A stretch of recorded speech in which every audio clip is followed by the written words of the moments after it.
So what's up sa mga kahombre ko dyan? Makagago, what's up man na naman niya pala to. At syempre mga kahombre ko, alam nyo na, today is the day kung saan atin pong tatalakayin ang issue ng Tier 1 mga kahombre ko.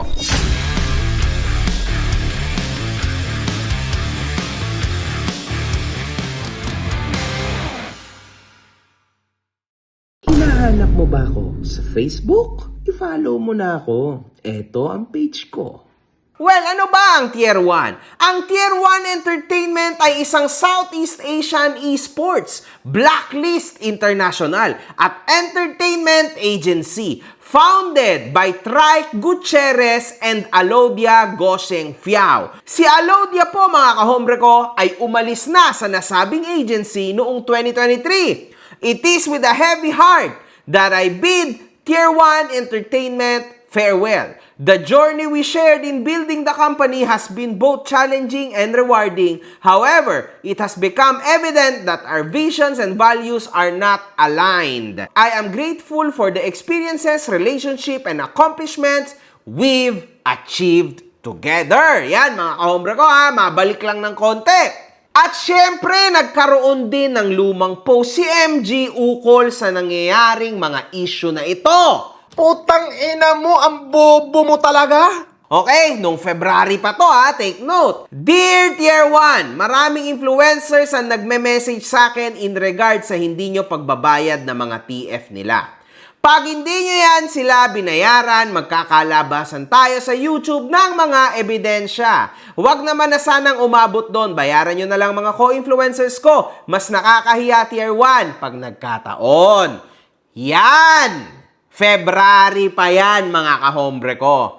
And palakas po yan ng palakas mga kahombre ko. Kaya wala na akong choice kundi tumulong sa aking mga mahal na co-influencers. Okay? So kaya ako nandito today. Bobo! Para kalampagin itong Trike Gutierrez na ito na finally, please, kung totoong mahal mo pa ang brand na binuo mo, bayaran mo na lang sila at paalisin mo na sila. Kasi ibig sabihin ng lahat ng ito, kaya hindi ka di umano makabayad dahil wala ng capacity ang inyong negosyo or agency. Okay ng ina mo, bahuhutin. So better, iayos mo na lang. Kung walang-wala ka, magbenta ka, mabayaran mo na lang ang mga tao na yan na may delayed na ng ilang buwan, yung iba taon mo nang hindi binabayaran. Pagbabayaran mo. So delikado to, Mr. Trike Gutierrez, kasi pag ganyan ang ganyan, magkakandaleche-leche ang binuo mong pundasyon ng napagkatagal-tagal na panahon. You will pay. Kaya siguro umalis si Madam A dahil siguro dyan o business partner niya. Dati po akong talent ng Tier 1. Sad to say, pero they are recruited many creators to cut 20% of their income. Then wala po silang binibigay na promotion. And ilang months din po ang holding salary, which is sahod talaga naming mga small creator. Puro pa problema inabot ng page namin simula pumasok kami sa Tier 1. Bilyonaryo yan Tier 1, Boss MG. Paalala ko lang, ingat lang sa mga bibitawang salita. Tang ina mo. Now, I am thanking you, kahombre, kasi sinabihan mo ako ng ganyan, kaso lang, wala akong pakialam. Ang bobo mo, puking ina mo. Kasi wala akong pakialam, mapamilyonaryo, bilyonaryo, it doesn't matter. We just need to tell the whole Philippines, sa mga mata ng mga Pilipino, ang katotohanan. Kasi kung ito nang ito po ang mentalidad nyo, no? So kapag ikaw ay inaapakan ng isang milyonaryo o bilyonaryo, mananahimik ka na lang. Ano ka, tanga?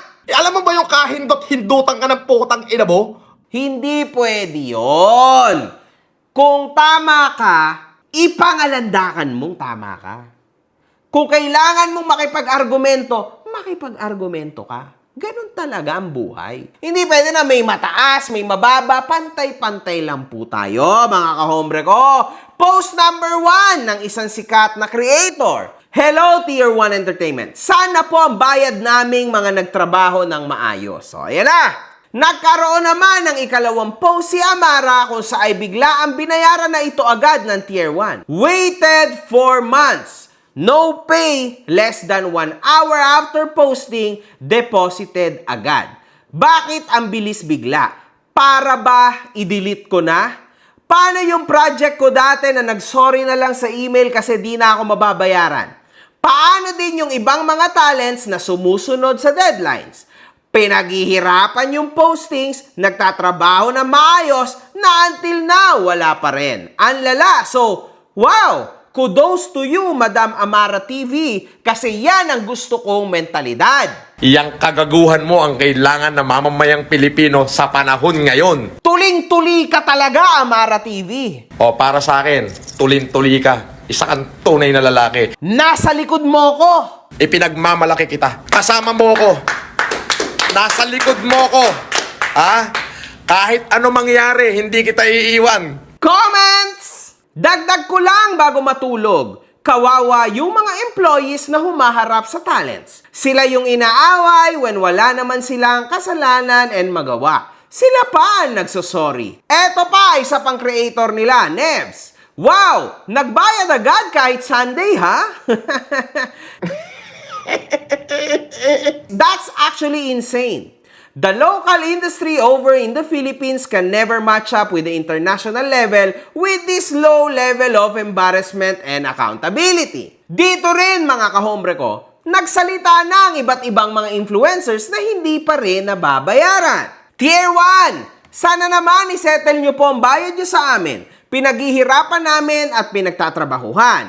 Almost a year na din to na na-follow up. Yung sa akin nga noong 2021 pa. Nakakaiyak talaga. Kailangan mag-live ka kung paano ka umiyak. Sabi na nawala lang si Alodia dyan, babagsak Tier 1. Paano sasama kay Alodia? Mga sponsors. Sachi Gomez, sa akin po mag-iisang taon na Tier 1. Eto pa isa. Baka sakaling mahiya, yung repayment plan ko para sa mga sobrang delay na TF. August pa ako nag-resign as talent. Up until now, wala pa rin. Tier 1 Entertainment, Trike Gutierrez. Okay lang ina nyo, nakakahiya kayo. Ano ba naman yan, Tier 1 Entertainment? Hinahayaan nyo pa na magkaganyan ang inyong mga nakaraang content creator. Hindi ba mas maganda kung babayaran nyo na lang itong mga ito at masesave nyo yung pangalan nyo and umalis na kayo habang buhay sa industriya na yan? At the end of the day, umalis na si Madam Alodia. Umalis siya dahil nakakakita siya na hindi na aligned yung idea niya sa idea nyo. Ibig sabihin nun, hindi na okay yung tatahakin or tinahak nyo na daan. At yon ay base kay Madam Alodia sa sinabi niya, tama? So ngayon, Trike Gutierrez, Okay ng ina mo. tumataas at lumalaki at lalo na bumibigat ang problema mo.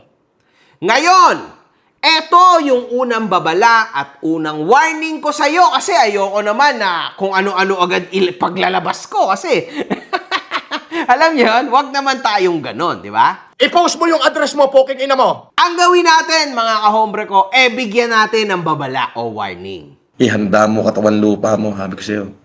Pagpapaldahin kita. Tutumbungin kita. Oh, try!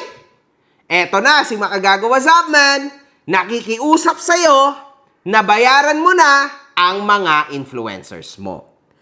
Pag hindi mo yan binayaran, lahat yan sila, for sure lalapit yan sa akin. Marami nang nagme-message sa akin for your information. At for sure, magsasalita sila sa akin at hindi mo magugustuhan yung next na mga mangyayari. Kaya kung ako sa'yo, magbayad ka na lang, tapusin mo na ang problema na ito nang hindi na lalong pumutok at magkahiyaan ng napakatindi. Tama? Because kapag hindi mo yan ginawa, magkakandaleche-leche at magkakahiyaan tayo totally sa social media. Tarantado! Pasensya ka na, Boss Strike. Hindi ako pwedeng pumosisyon kasama ka. Ha? Hindi dahil sa binayaran ako, so sinulsulan ako ng mga influencers. No! Kasi wala eh. Ang trip ko na kasi ngayon, labanan yung mga mandarambong. Sino bang linoko mo dyan, MG? Putang ina mo makagago, for the views ka talaga. Yung mga scammer, yung mga tolongges, mga sinungaling, at lalong-lalo na yung mga walang puwang sa social media. Tama? Yan na yung bago ko eh. Because repentance is real at we are here for awareness. Bawal maloko ang mga tao. Okay? Kaya kung ako sa'yo, ituwid mo ito at nang matapos na dito ang lahat ng problema mo. Hindi na kita babalikan. Once na naayos mo na to, na-settle mo na to, tapos na tayo. It's over. Malilimutan na kita. Hindi na kita kilala. Ulit. Okay? One love, good fucking vibes. Mga putang ina nyo kayo.